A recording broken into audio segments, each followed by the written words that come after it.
आकाशवाणी लखनऊ से प्रस्तुत है प्रादेशिक समाचार। मुख्य समाचार। मुख्यमंत्री योगी आदित्यनाथ ने आज उद्यमी विकास योजना के तहत अयोध्या मंडल के 1100 से अधिक उद्यमियों को बांटा 47 करोड़ रुपए का ब्याज मुक्त ऋण। मुख्यमंत्री ने अयोध्या में बॉटलिंग प्लांट का शुभारंभ करने के साथ साथ लिटरेचर फेस्टिवल को भी किया संबोधित। रामनवमी की तैयारियों को लेकर अधिकारियों के साथ की बैठक। केंद्रीय सहकारिता मंत्रालय के सचिव ने आज लखनऊ में ग्रामीण सहकारी समिति के कार्यक्रम को किया संबोधित। अधिक से अधिक किसानों को समिति से जोड़ने पर दिया जोर। और केंद्रीय कर्मचारी 1 अप्रैल से कर सकेंगे नई एकीकृत पेंशन योजना के लिए आवेदन। पेंशन कोष नियामक ने जारी की अधिसूचना। नमस्कार, प्रदेश के समाचारों के साथ मैं मनीषा पाठक। अब समाचार विस्तार से। मुख्यमंत्री योगी आदित्यनाथ ने आज अयोध्या दौरे के दौरान रामकथा पार्क में मुख्यमंत्री उद्यमी विकास योजना के तहत अयोध्या मंडल के 1100 से अधिक उद्यमियों को 47 करोड़ रुपए का ब्याज मुक्त ऋण वितरित किया। इस दौरान उन्होंने युवा उद्यमियों के स्टार्टअप पर केंद्रित प्रदर्शनी का उद्घाटन भी किया। इस अवसर पर श्री योगी ने कहा कि वे सभी बैरियर हटाए गए हैं जो उत्तर प्रदेश के विकास में बाधक थे।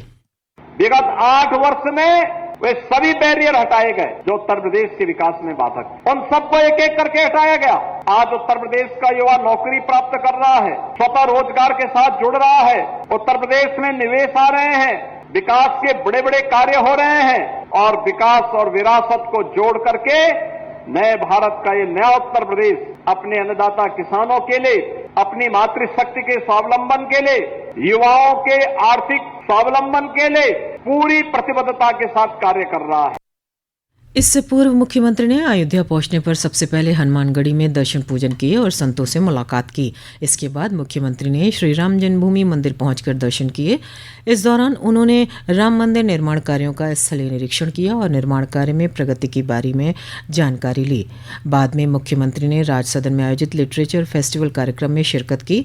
कार्यक्रम को संबोधित करते हुए मुख्यमंत्री ने कहा, साहित्य यह समाज का दर्पण तो होता ही है, यह समाज के सृजन का आधार भी बनता है। समाज अगर सृजित होगा तो वह एक सकारात्मक दिशा में आगे बढ़ेगा। अच्छी लेखनी, कालजयी लेखनी को पुनर्जीवित किए जाने की आवश्यकता है। आज के समय में चुनौती है क्योंकि पढ़ने लिखने की परंपरा बाधित हुई है। डिजिटल मीडिया ने, सोशल मीडिया ने अनेक बैरियर खड़े किए हैं, लेकिन इन बैरियर को पार करते हुए भी अगर हम कोई रास्ता फिर से बना सकें, कोई कालजयी रचना के सृजन का मार्ग इस प्रकार के लिटरेचर फेस्टिवल के माध्यम से आगे बढ़ा सकेंगे तो निश्चित ही साहित्य के लिए भी, समाज के लिए भी वह अत्यंत उपयोगी साबित होगा। अयोध्या दौरे के दौरान मुख्यमंत्री ने आयुक्त सभागार में अयोध्या के विकास के साथ साथ रामनवमी की तैयारियों को लेकर अधिकारियों के साथ समीक्षा बैठक की। एक अन्य कार्यक्रम में मुख्यमंत्री ने अयोध्या में बॉटलिंग प्लांट का शुभारंभ भी किया। केंद्रीय सहकारिता मंत्रालय के सचिव डॉक्टर आशीष कुमार भूटानी ने आज लखनऊ में बख्शी का तालाब क्षेत्र में बहुउद्देशीय प्राथमिक ग्रामीण सहकारी समिति के एक कार्यक्रम में भाग लिया। इस अवसर पर उन्होंने कहा कि सहकारी समितियों द्वारा भंडारण की सुविधा बढ़ाई जानी चाहिए ताकि किसानों को दूर न जाना पड़े। श्री भूटानी ने कहा कि स्थानीय स्तर पर सहकारी समिति से ज्यादा लोगों को जोड़ा जाए ताकि किसानों की आय में वृद्धि हो सके। 3-3.5 साल में मंत्रालय 60 से अधिक पहले ली हैं, चाहे वो पैक्स को लेके हों, चाहे आपका चीनी मिलों को लेके हों, चाहे बैंकों को लेके हों, हर क्षेत्र में काम किया। कंप्यूटरीकरण कर रही है, कंप्यूटराइजेशन एक तर्ज पे चल रहा है जिससे कि सबको एक सीमलेसली एक सिस्टम में जोड़ा जाए और पारदर्शिता आए और लोन लेने में सुविधा लोगों को हो। और दूसरी तरफ जितने भी हमारे और आपके जो संस्थान हैं, सोसाइटीज हैं, उनका डेटाबेस उन्होंने बनाया है देश में, कहाँ सोसाइटी आप देख सकते हैं, खुद जाके ऑनलाइन किस गाँव में कितनी सोसाइटी वो भी देख सकते हैं। श्री भूटानी ने बख्शी का तालाब क्षेत्र में स्थित परसैया गांव में दुग्ध सहकारी समिति का निरीक्षण भी किया। उत्तर प्रदेश देश का पहला राज्य बन गया है जिसने एग्रोवोल्टिक्स परियोजना को अपनाने की दिशा में महत्वपूर्ण कदम उठाया है। वित्त मंत्रालय के आर्थिक मामलों के विभाग ने उत्तर प्रदेश में एग्रोवोल्टिक्स परियोजनाओं का प्रदर्शन शीर्षक से राज्य सरकार के तकनीकी सहायता प्रस्ताव को मंजूरी दे दी है। इस परियोजना के तहत एक ही भूमि पर भूमि की सतह पर कृषि और सतह से ऊपर सौर ऊर्जा उत्पादन दोनों संभव होंगे। इससे किसानों को अतिरिक्त आय होगी, ऊर्जा उत्पादन बढ़ेगा और सतत विकास को बढ़ावा मिलेगा। लखनऊ नगर निगम ने गृहकर दाताओं की सुविधा के लिए 22 और 23 मार्च यानी शनिवार और रविवार को सभी जोनल कार्यालय और कैश काउंटर खोलने का निर्णय लिया है। नगर निगम ने सभी गृहकर दाताओं से अपील की है कि वे इस सुविधा का लाभ उठाते हुए समय से अपना गृहकर जमा कराएं।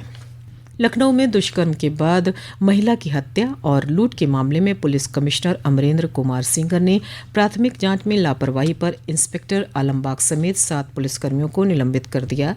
इसमें बस अड्डा चौकी प्रभारी, रात्रि अधिकारी और बस स्टैंड पर ड्यूटी पर तैनात 2 पुलिसकर्मियों के साथ ही रात्रि गश्त पर लगे यूपी 112 के कर्मी भी शामिल हैं।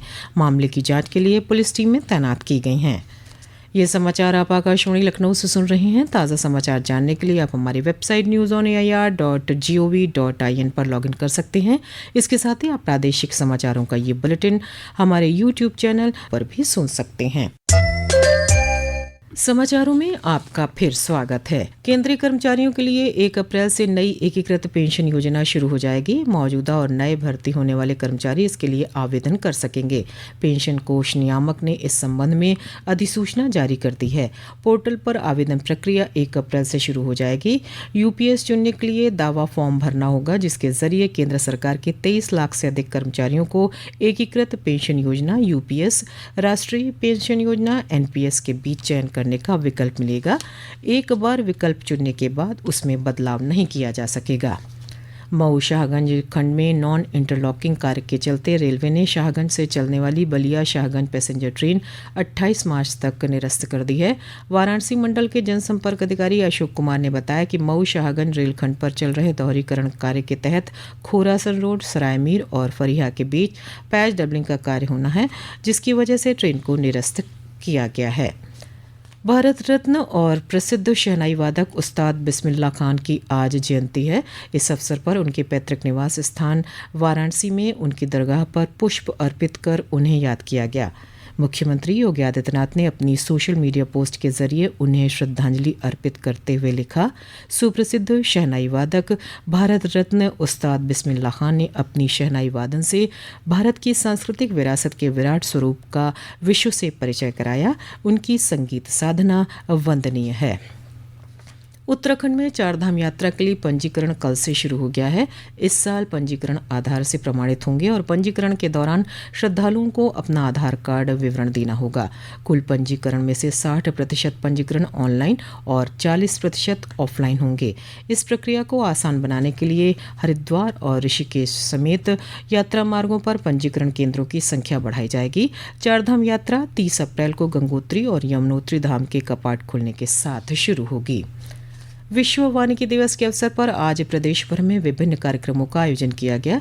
बरेली में वन विभाग की ओर से आयोजित कार्यक्रम में बतौर मुख्य अतिथि प्रदेश के वन एवं पर्यावरण मंत्री डॉक्टर अरुण कुमार सक्सेना ने शिरकत की। कार्यक्रम को संबोधित करते हुए वन मंत्री ने कहा कि प्रदेश सरकार द्वारा हर वर्ष वन महोत्सव पर लाखों की संख्या में पेड़ लगाए जा रहे हैं, जिससे प्रदेश की ग्रीनलैंड में बढ़ोतरी हो रही है। कार्यक्रम में सभी वक्ताओं ने पर्यावरण संरक्षण और लोगों से अधिक पेड़ लगाने की अपील की। कार्यक्रम में बेहतर प्रदर्शन करने वाले वन कर्मियों सहित कई किसानों को सम्मानित भी किया गया। उधर अमरोहा में एक कार्यक्रम में वन निरीक्षक सुमित राठी द्वारा वनों के महत्व पर प्रकाश डालते हुए मानव जीवन में उनकी उपयोगिता पर प्रकाश डाला गया। मौसम विज्ञान विभाग ने आज और कल पूर्वी उत्तर प्रदेश के कुछ स्थानों पर वर्षा और गरज चमक के साथ बौछारें पड़ने की संभावना जताई है। विभाग के मुताबिक इस अवधि में अंचल में कहीं कहीं वज्रपात और झोंकेदार हवा चलने की भी संभावना है। वहीं पश्चिमी उत्तर प्रदेश में आज से, जबकि पूर्वी उत्तर प्रदेश में 23 मार्च से मौसम के शुष्क रहने की संभावना है। प्रदेश सरकार के 8 वर्ष पूर्ण होने के अवसर पर सभी जिलों में 25, 26 और 27 मार्च को पर्यटन विभाग की ओर से प्रदर्शनी लगाई जाएगी। जिलों में कई अन्य कार्यक्रम भी आयोजित होंगे। पर्यटन एवं संस्कृति मंत्री जयवीर सिंह ने आज बताया कि तीनों दिन विभाग की उपलब्धियों का व्यापक स्तर पर प्रचार प्रसार किया जाएगा। इसके लिए महानिदेशक पर्यटन की ओर से सभी क्षेत्रीय पर्यटन अधिकारियों को पत्र जारी किया गया है। अयोध्या में रामनवमी के भव्य उत्सव की तैयारियां शुरू हो चुकी हैं। रामनवमी का मुख्य पर्व 6 अप्रैल को होगा, जिसमें राम मंदिर में विशेष अनुष्ठान होंगे। पेश है एक रिपोर्ट। रामनवमी पर रामलला का विशेष अभिषेक और श्रृंगार होगा। सुबह 9:30 बजे से 10:30 बजे तक श्री रामलला का अभिषेक होगा, जबकि 10:30 बजे से 11:40 तक पट बंद रहेगा। इसके बाद 11:45 तक श्री रामलला का श्रृंगार होगा। इस दौरान मंदिर के पट खुले रहेंगे। फिर श्री रामलला को भोग अर्पित किया जाएगा, जिसके दौरान पट बंद रहेंगे। दोपहर 12 बजे श्री राम का प्राकट्य उत्सव के साथ भव्य आरती और सूर्य तिलक होगा। तन्मय सोनी, आकाशवाणी समाचार, अयोध्या। अंत में मुख्य समाचार एक बार फिर। मुख्यमंत्री योगी आदित्यनाथ ने आज उद्यमी विकास योजना के तहत अयोध्या मंडल के 1100 से अधिक उद्यमियों को बांटा 47 करोड़ रुपए का ब्याज मुक्त ऋण। मुख्यमंत्री ने अयोध्या में बॉटलिंग प्लांट का शुभारंभ करने के साथ साथ लिटरेचर फेस्टिवल को भी किया संबोधित। रामनवमी की तैयारियों को लेकर अधिकारियों के साथ की बैठक।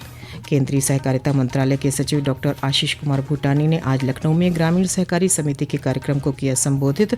अधिक से अधिक किसानों को समिति से जोड़ने पर दिया जोर।